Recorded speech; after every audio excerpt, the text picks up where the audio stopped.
Good morning, I'm Chris Fox, and welcome to week 5 of 12 Weeks to a Trilogy. So it has been another great week. I have cranked out a ton of words, but guys, I gotta be honest, I am so tired. I'm definitely feeling the strain, and that's unsurprising given the amount that I am doing.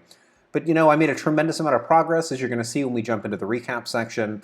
And then the last part of the video, we are gonna talk about character names and why they are so important. So how can you set up a cast of character names? What do you need to do to make sure that those are accessible to readers and kind of what mistakes you want to avoid? But before we get there, I'm going to get back to the whole I'm exhausted thing. So today is day, I want to say 31, 32 of the challenge. I've been at this for over a month.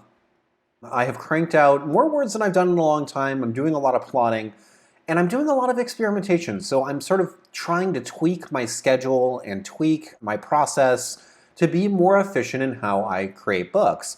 And obviously that comes with a cost. So when you saw the 21-day novel challenge, by the end of that 3 weeks, I was pretty burnt. It's taken longer to get here now in this 12 weeks to a trilogy because I've been conserving at least a little bit more. But I'm tired, and I I would really like a day off. So what we may see here this week, maybe even today or tomorrow, is me just taking a day. Taking a day to play some Mass Effect, which came out Tuesday. I haven't really spent much time with it. Or to watch some movies or something, just to kind of refill the creative well. Because while I'm doing amazing work, if I'm not careful, I can run into burnout, and that's not something I want to risk. Anyway, enough about burnout, enough about negative stuff. Let's jump into the positive and see how I did this week, because I am really proud of what I accomplished. Okay, so as you can see, I got to day 30, which is the final day on the spreadsheet. I named this month 1, and then all I did is duplicate it and create a month 2, and we'll get there in a sec.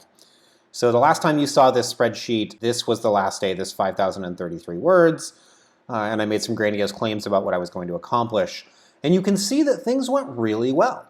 So, the first day I had 5,400 words, then 5,100, then 4,900. And if you'll notice, each day it's going down a little bit.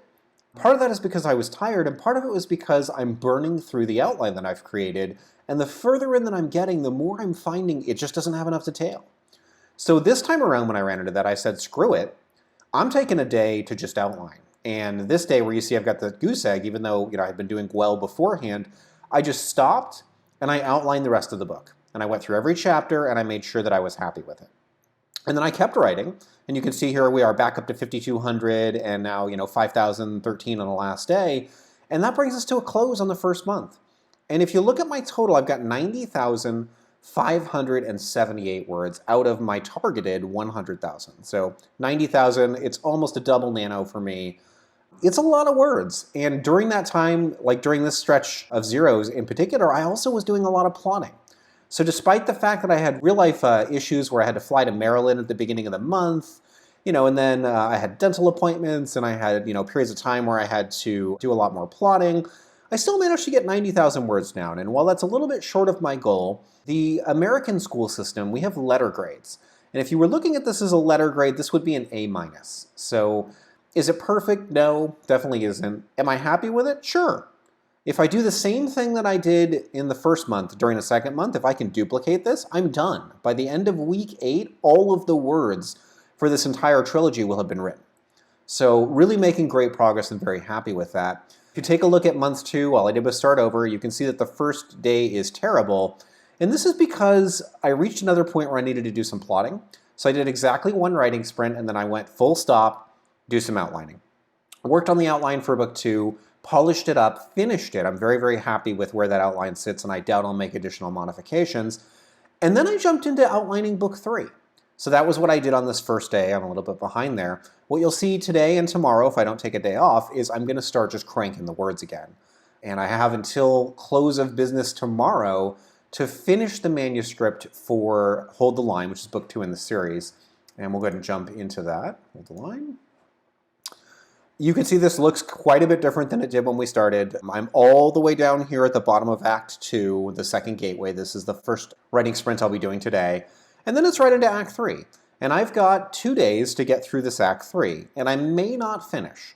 But if I don't finish, I'm going to get really close. I'll easily add another 10,000 words. I'll be right up to the ending. So if I don't quite finish, that's okay. I'll jump into editing the first book in the series, and then I'll come back to this. So again, a little bit behind schedule, but not very much. And I'm really, really proud of what I've put together, the world building, the plotting, how some of these scenes are sort of materializing. So I had these ideas in my head about what I was writing, and now it's kind of coming together, and I'm very, very pleased with how that's happening. So anyway, that's the recap. It was another great week. I'm very pleased with what I accomplished. Let's go ahead and jump into the name section of the video. One of the most common questions that I get is how I come up with character names, especially for a larger cast. And this is something that I've gotten very good at over the years because I do role-playing games like Dungeons & Dragons, and you have to come up with all these elaborate non-player characters. And so I've gotten good at naming. One of the basic tricks that I use is going into a specific culture, like let's say you look up Eskimo names or Native American names, or whatever culture is fitting what you're writing, and then you'll just find a list and pick one that you like. And that's a good starting point, but what I want to go over here is more broad guidelines for an entire book. So not coming up with a specific character name necessarily, but getting all of your names to play nicely with each other so that the reader isn't confused. So if you've read a longer series like, let's say, Robert Jordan's The Wheel of Time, by the time you get to the middle of the series, we are having Aes Sedai dropped quite literally by the dozens into this plot, and there's very few distinguishing features between them, and many of their names only have a couple of letters difference. So it's very confusing to the reader. You have no idea who is who. And as an author, that's something we really, really want to avoid. So as we're scrolling down my list here, you're going to see every character in the books, and you'll notice that the first letter of their name is rarely repeated. So for the most part, I'm using different letters for all of them. Now I've highlighted ones that are kind of dangerous in my opinion. So I've got Johanna is one character. She's a bit of a side character. This is Takan's wife. I have Zakana. She's the Empress. And both of these are ending in Anna. And I'm not sure yet whether that's going to be too much of a similarity, but I've just kind of noted it. That's why they're highlighted. I also have a couple of my Saurians. I've got Sisrot and Sissus, and these names are really similar. Now this one I may keep. I think that in general you want your names to be different, but because my Saurians all look kind of the same and act kind of the same, and the reader's supposed to be a little bit confused, I might be able to get away with that one. But here, this one is kind of a major problem. So one of our big antagonists is Takar, probably the main antagonist in the first book, and he carries on into the second book as well. And then you've got one of our protagonists, Takan. Now these names, in my opinion, are just too similar. I had originally intended to add a hard K and hard T sound to all things Ganog. So you'll notice that a lot of the Ganog names have that K in there. We've got Krekon, we've got Takar, we've got Takan. Lots of hard K sounds, even the Empress, Zakana. You see those Ks. And I'm doing this because I finished up a course recently. It's by the Great Courses. They're Audible books that are absolutely wonderful. And this one was on human language.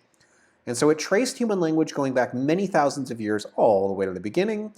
And it started looking at similarities, linguistic drifts, what makes a language identifiable. And one of the easy things is that they all tend to have the same hard consonants. So that hard K sound that you keep getting, repeating that is something that subconsciously readers are going to identify with. But in this instance, the Takar, Takan thing, it's too similar. And so what I need to do is change the first letter of this name. So let's say we make it a J. So this is now Jakar. I think that's a fine name, but I just finished watching Babylon 5, and Babylon 5 has a character named Jakar. So why don't we make that Hakar? So now it still has that same hard K sound. It's still very fitting of the language that I've set up for the Ganog, but now it's different enough from Takan that as a reader, you're not going to get these names confused. And what I will continue to do through the series, you'll see this as it comes together, is keep tweaking these names, and this list is going to grow and change, and when it is done, there's going to be very, very few similarities.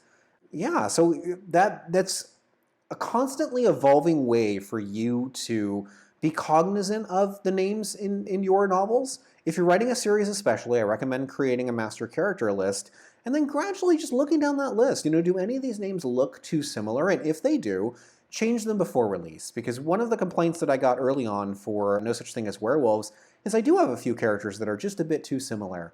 And it's something that we as authors can very easily fix. It doesn't take very much time at all to go through this list and make sure that your character names are a little bit different. So hopefully that's helpful. At some point I'll do a full video on character names, but I've got a lot of writing to do. So I'm going to wrap this video up and get back to the writing. Wish me luck.